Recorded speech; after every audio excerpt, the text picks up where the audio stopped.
आपल्या आवडत्या मालिकेचे संपूर्ण भाग मालिका प्रसारित झाल्यानंतर लगेचच पाहू शकता पूर्णपणे मोफत फक्त सन नेक्स्ट वर। आई बहुतेक गुरुमाई चालत मी बघते।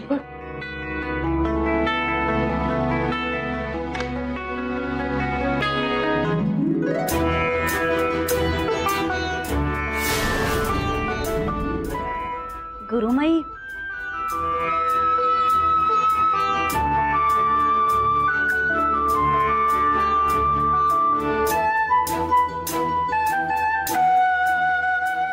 तू इकडे कसं शक्य आहे?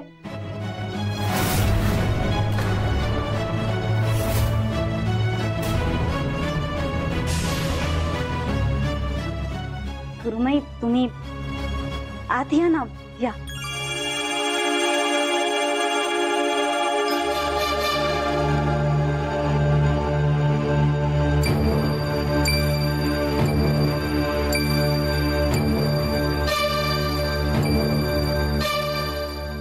गुरुमाई या ना, बसा बसा।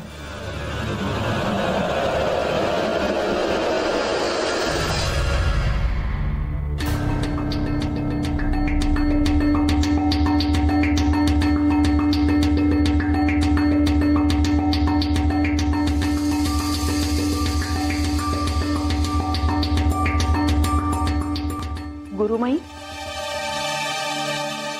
काय झालंय? तुमच्या चेहऱ्यावर एवढं आश्चर्य का?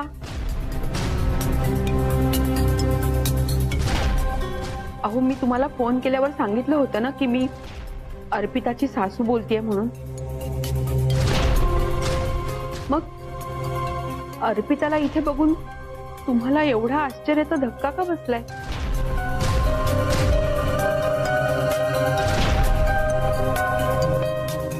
हो, एखादी गोष्ट आधीच कळणं किंवा दिसणं हा श्राप आहे की वरदान? पण माझ्या हातात काहीच नाही। गुरुमाई तुम्ही असं कोड्यात का बोलताय? नाही, आता हे अर्पिताचं सासर आहे, तिला इथेच राहायला हवं नाही का रे दादा? हो, आमची चूक आमच्या लक्षात आली म्हणून मग आम्ही तिला सन्मानाने इथे घेऊन आलो। मला वाटलंच नव्हतं की अर्पिता ते घर सोडून येईल।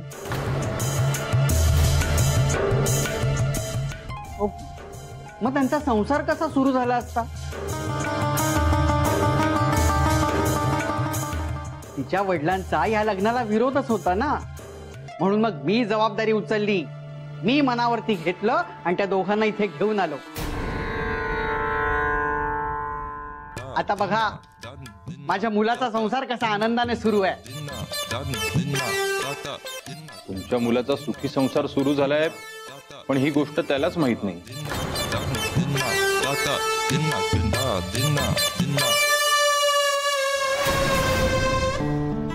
गुरुमाई अहो बघा, काही असलं तरी ही गोष्ट मात्र खरी आहे। आम्ही खरंच इथे राहायला आलो। गुरुमाई हे माझं हक्काचं घर आहे आणि मी इथे खूप आनंदात आहे।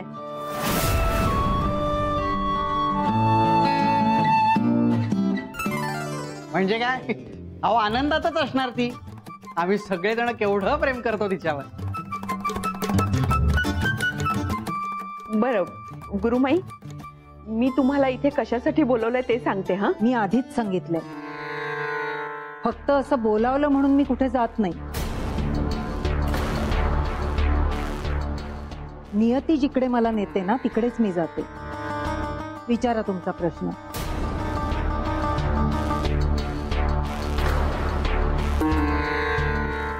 हो, म्हणजे हा माझा मुलगा युवराज हा एक नवीन प्रोजेक्ट सुरू करतोय आणि त्याबद्दलच आम्हाला विचारायचं होतं। अहो गुरुमाई, ही पत्रिका.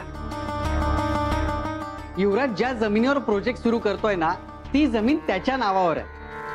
ही पत्रिका बघा आणि सांगा.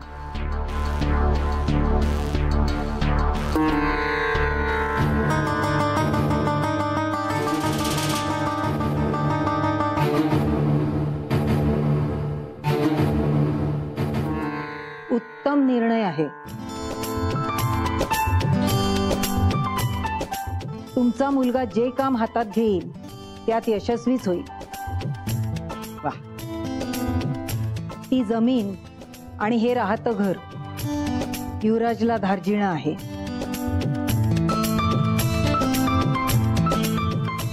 चला छान झालं. लक्ष्मी जा चहाचं बघ आता. नको,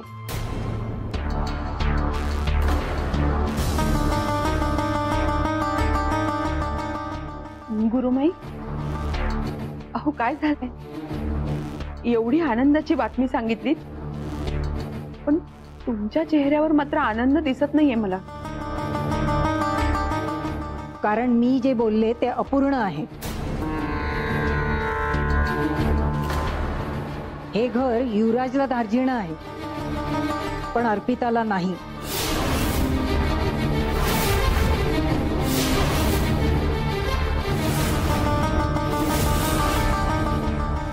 त्या घरात तिच्या अवतीभोवती तिच्या आईचं, तिच्या जन्मदात्या आईचं वलय होतं.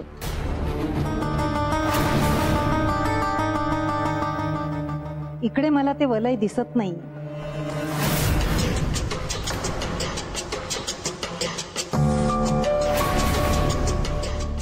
उलट तिच्या अवतीभोवती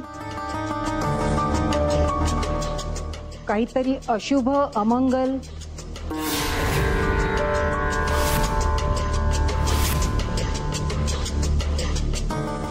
ज्याला तुम्ही नेगेटिव्ह एनर्जीज म्हणता ना तसं दिसतं.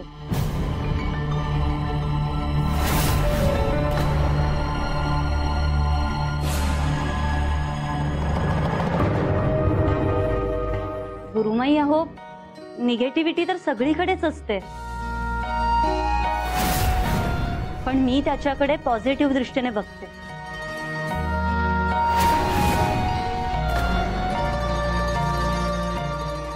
आणि आपण जगाच्या पाठीवर कुठेही जाऊ आपल्याला वाईट विचारांची माणसं भेटणारच.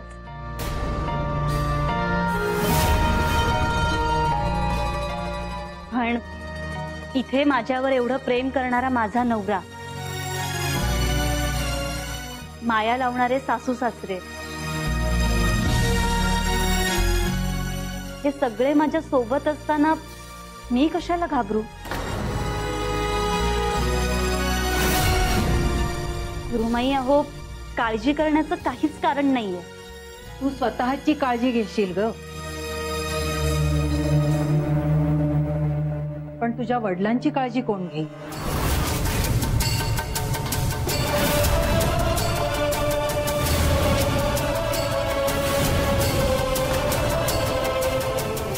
माहित आहे ना, तू तुझ्या वडिलांचं सुरक्षा कवच आहे.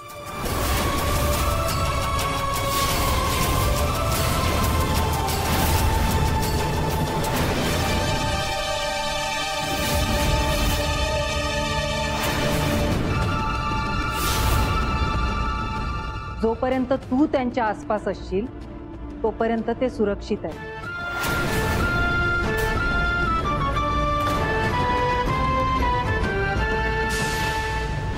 पण जर तू त्यांच्यापासून दूर गेलीस तर त्यांच्या जीवावरही बेतू शकतं.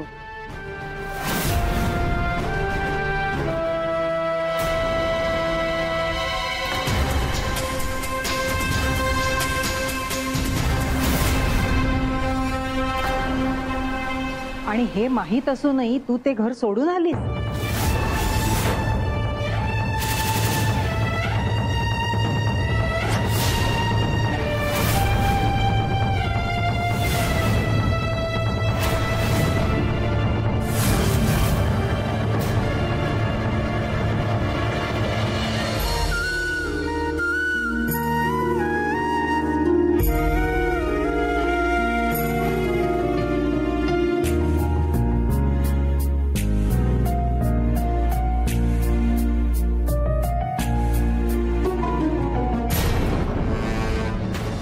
मंजिरी ये बस बरं तू. सदा पाणी आण. ये सावकाश बस. बस सावकाश इथे तू नीट बस. हं. सदा पाणी आण. आणतो आणतो.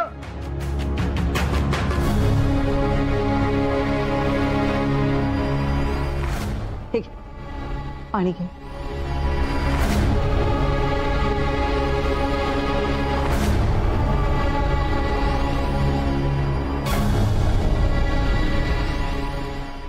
काय झालं? चक्कर आली तिला. अगं बरं नाहीये का? डॉक्टर सांगायचंच ना, आधी बोलावलं असतं डॉक्टर. बरं आहे तिला. ते दुप्त घरातून नाहीसं झालाय ना, तेव्हापासून ती अस्वस्थ आहे. तिला सारखी भीती वाटते की तुला काही झालं तर. मंजिरी काय आहे? काय आहे? काही खात पित नाहीये, सारखे उपास तपास करते. चक्कर येईल नाही तर काय होईल. हा सगळा वेडेपणा आहे असं नाही वाटत तुला? आणि कशासाठी मुळात हे सगळं? हे बघ मी सांगते तुला. जोपर्यंत अर्पिता या घरात होती, तुझं सुरक्षा कवच घरात होतं ना, तोपर्यंत आम्हाला दोघींनाही काळजी नव्हती.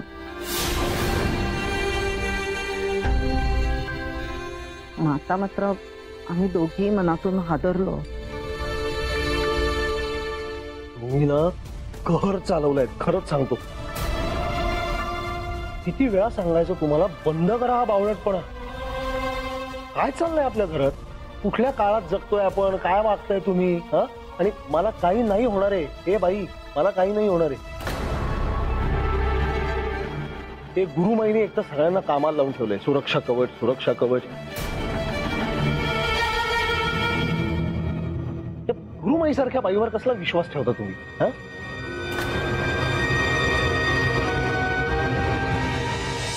तू इकडे सुखाने संसार करतेस ग, पण तिकडे लोक तुझ्या वडिलांच्या जीवावर उठले.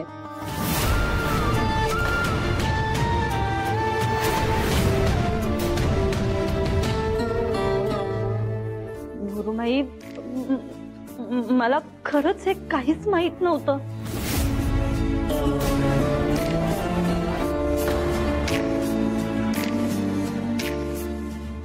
मला माहितीच नव्हतं की मी बाबांचं सुरक्षा कवच आहे. तुला कोणी सांगितलं नाही? तुम्ही घरात कोणाकोणाला सांगितलं होतं हे सगळं? सगळ्यांना.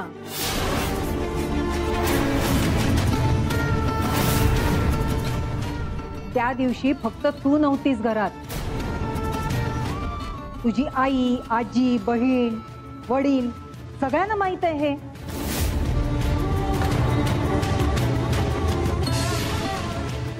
मी सगळ्यांना अगदी स्पष्ट सांगितलं होतं, ज्या दिवशी तू ते घर सोडशील त्या दिवसापासून गौतमच्या जीवाला धोका आहे.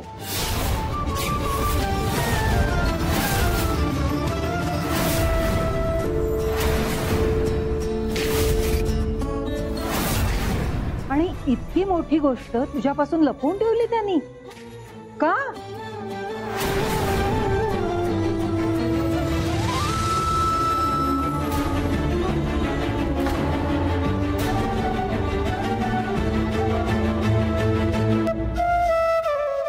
मी सगळ्यांना अगदी स्पष्ट सांगितलं होतं,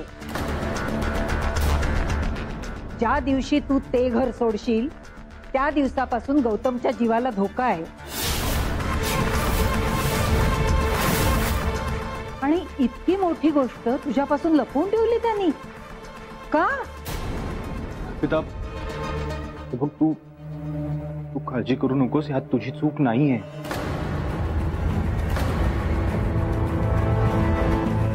अगं, तुला तर ही गोष्ट माहीतच नव्हती ना.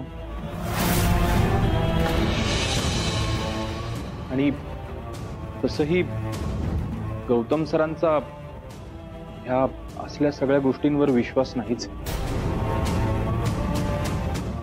गुरुमाई, हे बघा, गौतम सरांना अर्पिता तिथे त्या घरात नकोच आहे. मग मला सांगा, आता तिची तरी काय चूक आहे? शिवराज, बाबांना मी त्या घरात नको ही गोष्ट माझ्यासाठी नवीन नाहीये.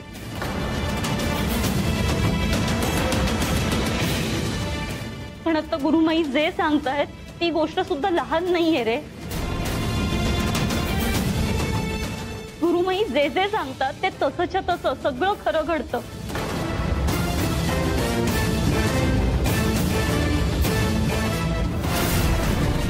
आणि आता सध्या घरात काय चालू आहे ते तुलाही माहिती आहे.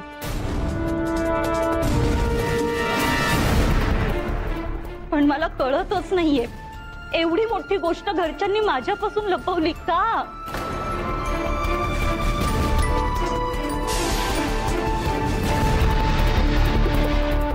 अगं कारण उघड आहे. तुला जर का हे कळलं असतं तर तू त्या घरातून बाहेर पडलीच नसतीस.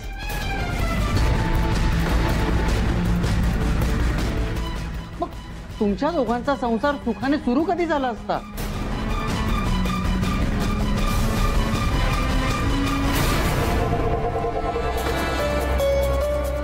अर्पिता, पप्पा म्हणतात ते पटतंय मला. तुझ्या आईने आणि आजीने हाच विचार केला असणार अगं.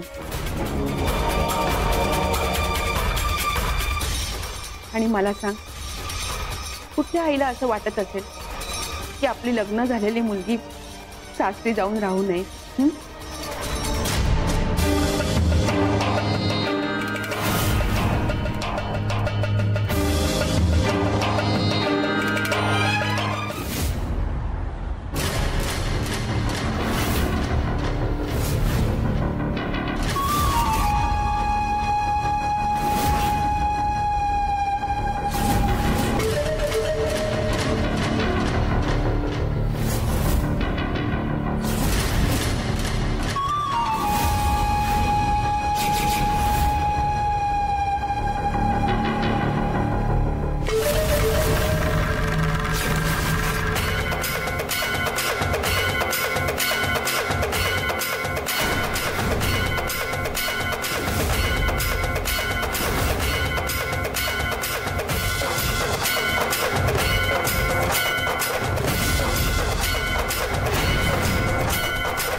भाईनी नुसता डोक्याला ताप दिलाय माझ्या.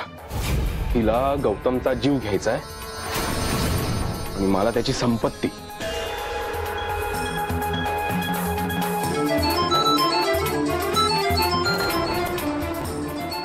हिचा नंबर ब्लॉकच करून टाकतो म्हणजे कायमचा निकाल लागेल.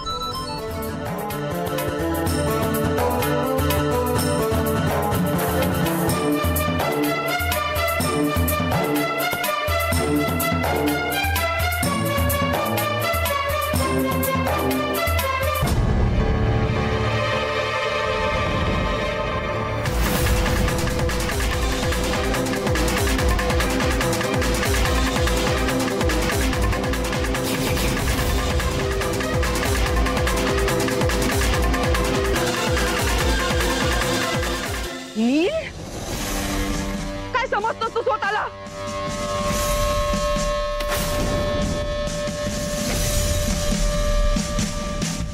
मॉम इतकं काय झालं चिडायला? हा नील आतापर्यंत माझे फोन कॉल्स इग्नोर करत होता, आता त्याने माझा नंबर ब्लॉक केलाय. काय ऍटिट्यूड. मॉम आतापर्यंत मी या नीलला खूप लाईटली घेत आले, पण आता इनफ त्याला फोन कॉल्स करणं. पाणी आता डोक्याच्या वर जायला लागलंय. तू जाऊन धडक तिकडे आणि मगच तो आपल्या मुठीत येईल. आता मी धडकणार नाही.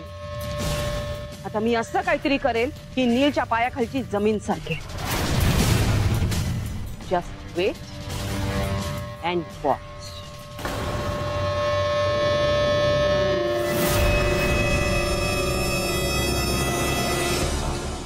गुरुमाई थांबा, मला खरंच हे काहीच माहिती नव्हतं. मला जर हे सगळं आधीच माहिती असलं असतं तर मी माझं माहेर सोडून सासरी कधीच आले नसते. पण आता माझ्या बाबांच्या जीवाला काही धोका होऊ नये यावर काही उपाय? त्याच घरात राहायला जा जिकडे तुझे वडील राहतात. मला कळतंय की लग्न झालेल्या मुलीला असं कधीच सांगू नये की तू सासरी राहू नकोस, पण तुझ्या वडिलांचे शत्रू त्यांच्या अवतीभोवतीच वावरताय. गौतम आणि त्याचा काळ यांच्यामध्ये तू एकमेव कवच होऊ शकतेस. दुसरा काही मार्ग नाही. येते मी.